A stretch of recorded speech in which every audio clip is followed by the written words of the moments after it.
هذا المجال وبراسي فكرة غير كل هالروسية. دخل هذا المجال لا بدي شهرة ولا بدي فلوسية. دخل هذا المجال بدك تعرف مين هذا كابوسية. دخل هذا المجال استاذ بالراب وراح اعطي دروسية. دخل هذا المجال وبراسي فكرة غير كل هالروسية. دخل هذا المجال لا بدي شهرة ولا بدي فلوسية. دخل هذا المجال بدك تعرف مين هذا كابوسية. دخل هذا المجال استاذ بالراب وراح اعطي دروس.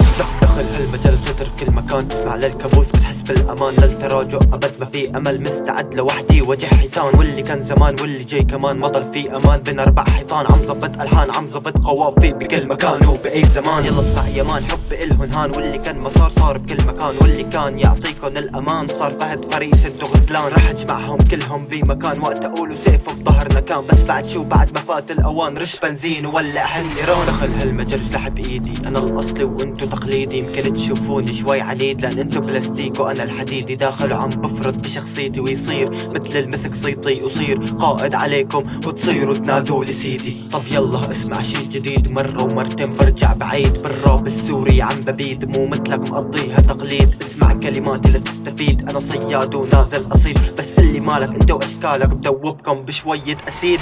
دخل هذا المجال وبراسي فكرة غير كل هالروسية. دخل هذا المجال لا بدي شهرة ولا بدي فلوسية. دخل هذا المجال بدك تعرف مين هذا كابوسية. دخل هذا المجال استاذ بالراب وراح اعطي دروسية. دخل هذا المجال وبراسي فكرة غير كل هالروسية. دخل هذا المجال لا بدي شهرة ولا بدي فلوسية. دخل هذا المجال بدك تعرف مين هذا كابوسية. دخل هذا المجال استاذ بالراب وراح اعطي دروس. خلص درس الاول بلش درس الثاني، بدك تكون ناجح خليك اناني، بس بتصير فاني حتى طل غالي. اسمع وطنش ولا تبالي، انا يوما ما صفيت الحالي، شغل الضوء وقف جنب خيالي، عملت اللي براسي كان قلبي قاسي، حتى صرت بالهيب هوب شي اساسي. عدوا الجمهور زودوا الكراسي، انسان طبيعي خمسة حواسي، بكتب اشعاري وبملي كاسي، باسس مكاني وبايدي فاسي، بعمل بالراب موسم دراسي، رح صير مدير وانتو طلابي، رح صير اعملكم فصل دراسي وانتو تقولوا لي امرك استاذ. بتمنى تكون وصلت الفكرة، بتمنى يكون تراكي عبرة، بتمنى تكون كلمات ذكرى لمكانه ليس لديه خبرة. لأخبار الراب هي كانت نشرة بشرة سارة، مثل أي بشرة حتى لو كانت حياتك مرة انتصر تراك تاني وكلمات أخرى.